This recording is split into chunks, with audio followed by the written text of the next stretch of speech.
Bon, comme vous le voyez, c'est un petit peu le bordel. Bonjour à tous, aujourd'hui on va faire un petit bilan de l'année 2019, de mon année 2019 surtout en fait, sur YouTube. J'ai préparé des petites notes, évidemment. Ah oui, ça c'était la tête des joueurs et des F1 eSport. Alors, un rapide bilan en fait de cette année sur YouTube qui a été assez exceptionnel, je dois vous le dire. Je vais vous remercier, je vais en parler un petit peu rapidement dans cette vidéo. Première chose, des chiffres, parce que bon, c'est toujours un peu sur les chiffres qu'on se base sur YouTube, etc. Même si, vous allez le voir, YouTube, c'est pas que des chiffres, bien au contraire. D'abord, juste sur cette année 2019, j'ai fait 8,2 millions de vues, ce qui est juste totalement énorme. Ce qui est en fait la moitié de ce que j'ai fait au total sur YouTube. Donc juste avec 2019, c'est la moitié de tout ce que j'ai fait sur YouTube depuis 2015, ce qui est assez ouf. J'ai eu plus 44 500 abonnés, ce qui est énorme, énormissime. C'est plus que toute l'ensemble de ma carrière jusqu'à 2019 en fait sur YouTube aussi, qui nous fait culminer à 72 500 à l'heure où je parle, pardon. Ce qui est un chiffre juste démentiel. Enfin, j'ai pas de mots. Voilà. Donc ça, c'est les petits chiffres. Je sais plus combien j'ai sorti de vidéos, mais facilement une bonne soixantaine, voire 70, je pense à peu près. Chaque vidéo est assez particulière et a sa manière de vivre, on va dire, sur YouTube. Bref, déjà juste merci à vous d'être présent, merci à vous de me soutenir, merci à vous de regarder ce contenu, de l'apprécier, de ne pas l'apprécier, d'être d'accord, de ne pas être d'accord, de faire vivre des idées, on va dire, entre guillemets, et de faire vivre le sport qu'on aime tous, en tout cas sur ma chaîne en particulier, donc la Formule 1 et le sport automobile en règle générale. Donc vraiment, merci du fond du cœur à vous d'être présents, parce que sans vous, en fait, il y a pas grand-chose qui se passe. Et j'essaie toujours de me dire ça, de me dire que j'essaie de me faire plaisir et de vous faire plaisir en même temps, parce que quand on se fait plaisir en partageant une passion, ça fait plaisir aux autres. En fait, chaque nouveau palier qu'on franchit sur YouTube est quelque chose de nouveau, et en fait on n'y est pas préparé quoi qu'il arrive. C'est un apprentissage permanent, que ce soit sur la production de vidéos, mais aussi sur soi-même en tant qu'être humain. En fait, on n'est jamais préparé à ce qui va arriver. Jamais j'ai été préparé à avoir 72 000 abonnés. Jamais j'ai été préparé à ce que une de mes vidéos fasse 150 000 vues, ou aujourd'hui j'ai plusieurs vidéos qui dépassent les 100 000 vues, ce qui est... Je suis pas préparé à ce genre de choses, je suis pas préparé à plein d'autres choses, et c'est un apprentissage permanent, et c'est ça que moi j'aime en tout cas. C'est que faut apprendre tous les jours. J'apprends quelque chose, même il y a des jours où c'est plus facile, d'autres jours où c'est moins facile, et après derrière on apprend aussi sur soi-même, parce qu'on est exposé, on s'expose, on se met vraiment à poil entre guillemets devant vous. Chaque vidéo qui est produite, c'est une part de l'être humain qui est derrière la caméra, qui est devant la caméra et derrière aussi, et qui se donne comme ça, et ça c'est quelque chose qui est assez incroyable. En fait, c'est un des seuls métiers où le client fait part de son ressenti directement, juge la qualité du travail, et c'est un des métiers où c'est le plus simple pour que le client, entre guillemets, fasse son retour. Au final, quand on se prend des insultes, peu importe que vous ayez 13 millions d'abonnés, que vous en ayez 10, 15, 20, même les plus petites chaînes, quand vous avez des remarques déplacées, quand les gens sont pas d'accord avec vous, ça vous touche en tant qu'être humain. Peu importe le niveau dans lequel vous êtes, peu importe si on les ignore pas, ça vous touche en tant qu'être humain, quoi qu'il arrive. Et encore une fois, personne n'est préparé à encaisser tout ça. Chaque créateur, en fait, le prend d'une manière différente, parce que chaque être humain est différent, et c'est ça qui fait la richesse de notre race humaine, entre guillemets, c'est que tout le monde est différent. Devant les remarques un peu négatives, quoi qu'il arrive, en fait, on est tous égaux devant ça, et ça nous touche en tant qu'être humain. Bref, en gros, si vous préférez, on apprend plus ou moins à l'encaisser, mais ça prend toujours beaucoup de temps, et on s'endurcit avec le temps, donc voilà. Mais comme je vous le disais en début de vidéo, en fait, YouTube, c'est avant tout une aventure humaine. C'est une aventure humaine, c'est pas que des chiffres, Et cette année, je dois le dire, j'ai vraiment été super gâté. Premièrement, j'ai rencontré Kazunori Yamauchi, le créateur de Gran Turismo. Pas non plus discuter en privé de ouf avec lui, mais le voir, lui poser des questions, avoir des moments cocasses aussi, voir des moments cocasses sur les événements de Gran Turismo Sport, c'est assez incroyable. J'ai rencontré beaucoup de joueurs e-sport professionnels, j'ai vu toutes les personnes qui s'occupent de ça en coulisses, que ce soit d'ailleurs sur les F1 eSport ou que ce soit sur Gran Turismo, sur les GT World Tour. Encore une fois, c'est des rencontres humaines, et dans le monde des médias, les personnes qui sont à la technique sont des personnes extrêmement importantes et qui sont des personnes humainement très riches, je trouve. On a été aussi au Grand Prix de France avec Hydro et Greg, ça je vais en reparler dans un instant, mais il y a un autre truc, c'est que la vidéo coup de gueule que j'ai fait l'année dernière, finalement elle a servi, elle a fait une remise en question auprès de l'organisation du Grand Prix de France, qui nous a appelés, qui est venu pour faire un live pour s'expliquer, pour dire qu'est-ce qu'ils allaient faire en 2019. Ils nous ont invités, on a vu de nos propres yeux, et je crois que c'est la première fois en fait où je constate qu'une vidéo que j'ai faite a eu un véritable impact et où je peux constater cet impact, et je trouve ça assez formidable parce que y a aucun autre Grand Prix dans le monde qui, encore une fois, écoute finalement les fans ou écoute les personnes qui sont pas contentes, et je pense que encore une fois c'est quelque chose de très important à mettre en perspective. Et deuxièmement, j'ai pu voir comment eux bossaient. Alors oui, ils travaillent beaucoup, mais encore une fois j'aime pas mesurer le travail par sa quantité mais plutôt par sa qualité. Alors oui, ils travaillent beaucoup, il y a quand même beaucoup de qualité de travail, c'est des personnes qui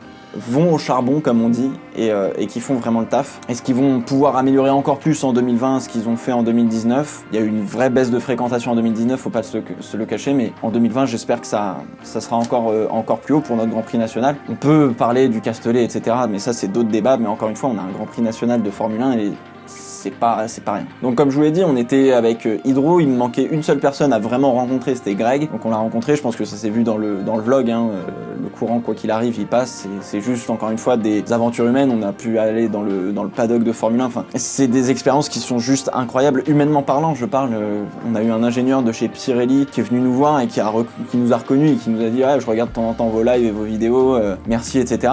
Quand t'as une personne comme ça, what the fuck, qu'est-ce qui s'est passé? D'un point de vue plus personnel, on est allé au mariage de Jeff avec Hydro. On vous a rien montré de tout ça, mais vous voyez, c'est des expériences humaines qui sont assez incroyables. Et pour la petite anecdote, en fait, Jeff, c'est le premier pote que je marie. C'est même pas dans mes potes proches, sur Paris, etc., avec qui je suis allé en école et compagnie.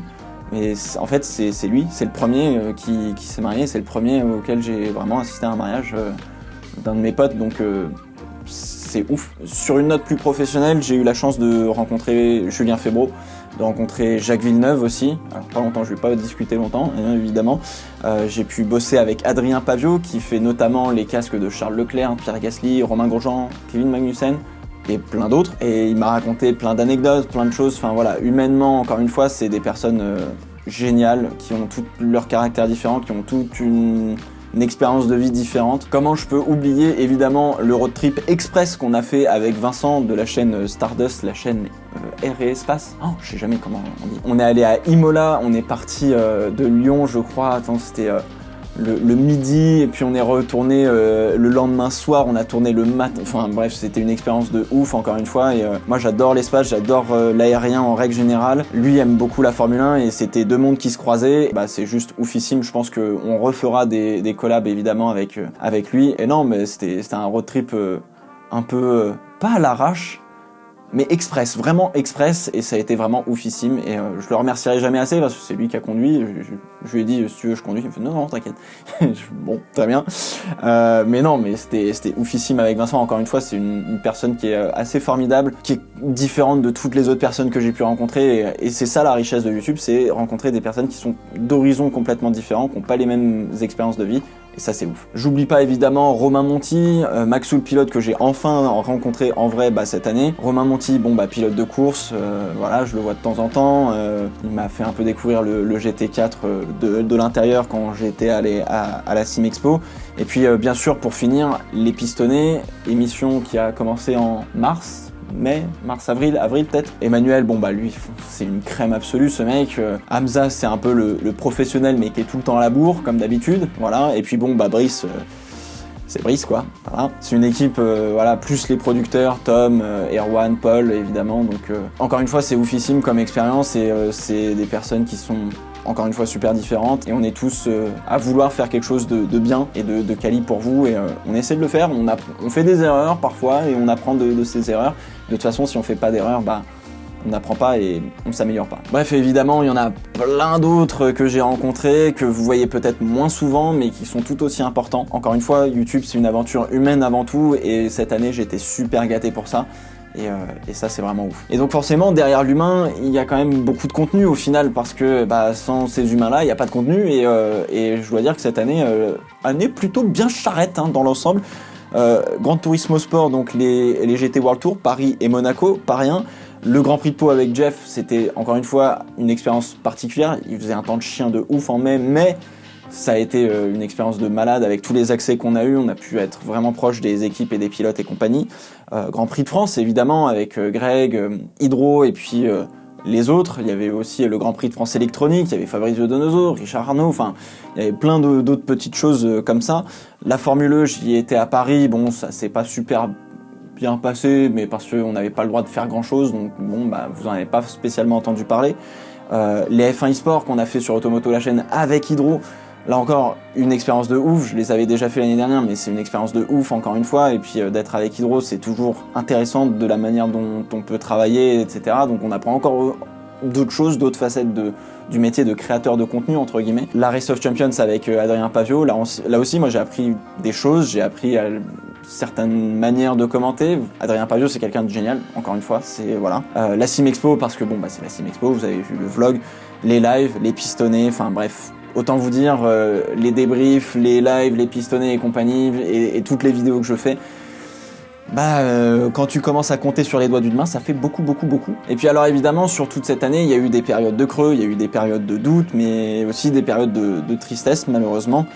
J'ai eu beaucoup de remises en question aussi, et de toute façon, si vous faites pas de remise en question, vous ne pouvez pas être sur YouTube. Enfin, vous sombrez, hein, tout simplement. Que ce soit mentalement ou même d'un point de vue des vues, des abonnés, etc. Vous sombrez si vous vous remettez pas en question. Donc ça me fait toujours marrer de voir des gens qui me disent que je me remets pas en question, etc. Oui. Si je me remettais pas en question, je serais pas du tout là où j'en suis aujourd'hui. Mais bon, ça c'est autre chose. Bref, en tout cas, faut prendre le négatif comme le positif. Et c'est ça qui vous fait grandir. Et en grandissant, en fait, bah, finalement, vous franchissez des steps. Et cette année, un step de plus a été franchi. Et donc, il est temps pour moi de refermer un chapitre et d'en ouvrir un nouveau. C'est ce qu'on appelle un clap de fin.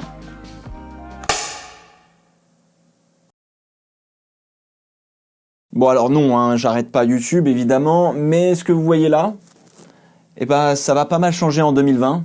Et ce que j'attends le plus, en tout cas pour 2020 évidemment, bah, c'est de toujours faire plus de rencontres. Parce que bah, c'est ça qui est incroyable, quoi. C'est l'une des raisons qui fait qu'on vit des choses extraordinaires tous les jours, c'est les rencontres humaines, avant tout, avant l'argent, avant YouTube, avant la voiture, etc. C'est les rencontres humaines qui sont le plus important. Et je pense, en vrai, il y a vraiment peu de métiers qui vous permettent de rencontrer autant de gens différents. Et quand je parle de métiers, c'est pas spécialement dans le sport automobile, mais particulièrement sur Internet. Jamais j'aurais pu rencontrer Jeff, jamais j'aurais pu rencontrer Hydro, jamais j'aurais pu rencontrer Greg, Vincent de la chaîne Stardust, les pistonnés, enfin toutes ces personnes-là, en fait, si je commence pas YouTube, je les rencontre probablement jamais.